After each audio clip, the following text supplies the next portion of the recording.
Time now for the injury report. The NFL on Sunday.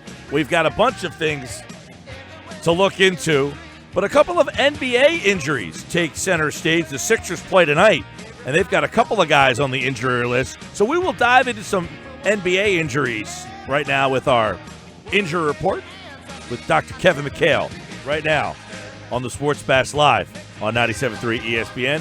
Happy Thanksgiving, Doc. How are you? I'm doing well. Happy early Thanksgiving to you as well. Yeah, man. And, we know the Sixers very busy. They got a couple of interesting injuries. Got a lot of NFL games tomorrow and Sunday.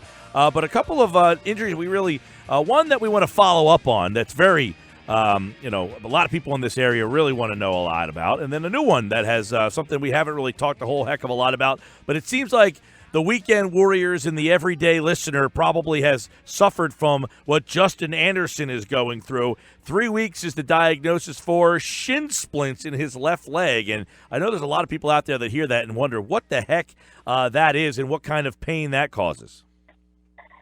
Yeah, so in general, shin splints are one of these things that are just really, really frustrating to have. What it is, the technical terms are traction periostitis. Fancy words, but what happens is all the muscles that attach to your tibia that help you move your ankle up and down, that overuse by mostly running, but jumping as well, constantly pulls on the tibia. And at those attachment sites, you can get some inflammation and eventually pain, and then people get this syndrome called shin splints where they get this vague, diffuse pain along the border of their tibia, and it really bothers them when they're running, jumping, and things like that. Now, with shin splints in general, in the early phase, actually the more activity you do, it starts to get better, and then they can play through it. The problem is the more you play through it, the more it gets inflamed, and the more severe the symptoms become. They become more painful, really starts to affect the performance. They start lasting longer. And, shin splints themselves, it's actually safe to play through. The problem is if it starts to lead to a problem inside the bone where you get these stress reactions that form inside the tibia itself, that's when we get worried that it might begin the beginning symptoms of a stress fracture. And that's a much more serious thing. So the reason why you got to take this seriously is you want to make sure you treat it right away. These are the kind of injuries that can nag you throughout the whole season. If you don't give it time to, heal, you need to shut somebody down, rest them. You got to cut back their physical activity at least about 50%, decreasing the amount of running, the velocity, the intensity, the frequency, about 50% is a rough estimate. And then you do a lot of cross-training, a lot of low-impact exercise to get them back, whether it's running in a pool, using elliptical machines, stuff like that, less pounding, but still aerobic, and then you get them back to their full strength. So, and then gradually reintroduce running and, in intervals to make sure, as long as they're pain-free, gradually returning to full activity. Unfortunately, 3 weeks might be a little optimistic, but it depends on how early they caught it. If they caught it early and shut it down, that's definitely possible, but we might be looking at something a little longer. Yeah, that one sounds like, one of those things you hear like turf toe or shin splints, one of those things that you feel like, you could play through that. Come on, man, Yeah, that's exactly the attitude everybody has. And the problem is, you're kind of right. You can play through it. The problem is the more you play through it, the more severe it gets, and then the more it affects you, And then if you just if you catch it early, you rest it, then there's a good chance it won't bother him the rest of the season, and he's out there playing. It's when the player keeps trying to play through it over and over again that, number one, it can really start affecting them more and more, and they just can't perform at a high level.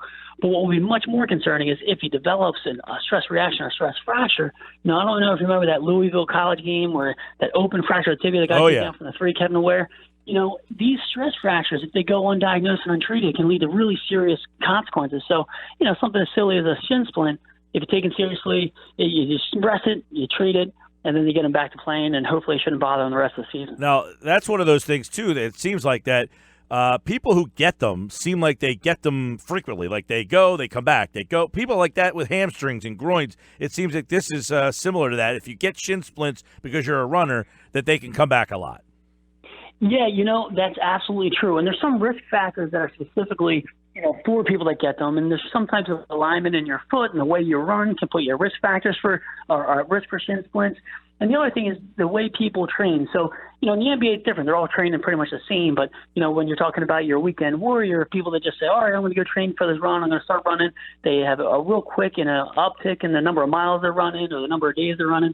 They're the ones that tend to get it. But at your elite athlete level, it could just be their overall alignment in their foot. And sometimes they'll give them orthotics to help correct that, try to work on the running technique to help prevent, those risk factors from making them, the shin splints constantly recur. Okay, we're talking with Dr. Kevin McHale, Cape Regional Health System and Penn Orthopedics. You can give him a call, 463-CAPE, or visit caperegional.com/orthopedics. Let's go to a big one is Markelle Fultz. Now, we've talked about this one a couple times, but the Sixers put out a press release on Monday updating. He was examined and evaluated for the soreness and scapular muscle imbalance that we discussed a couple of weeks ago. The soreness is dissipating and the muscle balance is improving. He's going to continue with his therapy here and then begin hopefully progressing towards full basketball activity. So when you hear that the soreness is dissipating and the imbalance, the muscle balance is improving, are all of these positive signs to a return to the court sooner than later? Yeah, absolutely. These are all very, very positive signs. And are they common? Yeah. When we had talked a little bit ago about the fact that when you're trying to get back to play after these kind of injuries, you absolutely have to get back to having full range of motion, full strength without pain. And then as you gradually, reintroduce these sports activities, continuing to have no pain and continue to be able to do them at a high level. We talk about the kinetic chain in orthopedics, but the layman terms, we all know you get velocity from throwing a ball, shooting a basketball, whatever, from your legs. And the way you convert that velocity, that strength from your lower legs to your arms, is through the scapula. So if the scapula isn't moving correctly, it really throws off your throwing mechanics or shooting mechanics and really have a really profound effect on your ability to play. So the fact that balance is starting to return and he's starting to get his rhythm back, it's all very, very promising signs. The most important thing is that soreness is gone because, as we talked about before, most of the time, the soreness is what leads to the scapular imbalance. The scapular dyskinesia is what they call it. So if you get the soreness corrected, you treat the underlying overuse injury, like rotator cuff tendonitis, whatever it may be, then that scapular rhythm can return to the correct form. He's able to return to his regular shooting form, and then we're able to advance his activity and get him back.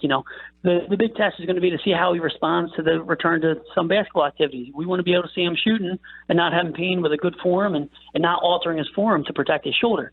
And that's going to be the big test. When we last talked about it, we were thinking, be at least 6 weeks or so, and he's still on that timeline. So we'll see how he's doing, and really hopefully we'll see him on the court pretty soon. We all hope for that the Sixers playing pretty well, and you can hear them tonight here on 97.3. Today's injury report is being brought to you by Cape Regional Health System and Dr. Kevin McHale. Cape Regional Health System and Penn Orthopedics, the best of both worlds for a healthier life. For an appointment, call 609-463-CAPE or visit caperegional.com/orthopedics. Another great addition, giving some insight for the weekend warriors out there and an update on Markelle Fultz as some NBA stuff as the Sixers starting to get exciting. People going out in droves. I was there Saturday night for a full house against the Warriors. Another sellout crowd tonight against Portland. And Dr. Kevin McHale, we thank you for jumping on a day early because tomorrow we will all be celebrating the Thanksgiving holiday. So we wish you again happy Thanksgiving. All right, yeah, happy Thanksgiving. Thanks for having me on as always, and enjoy the holiday.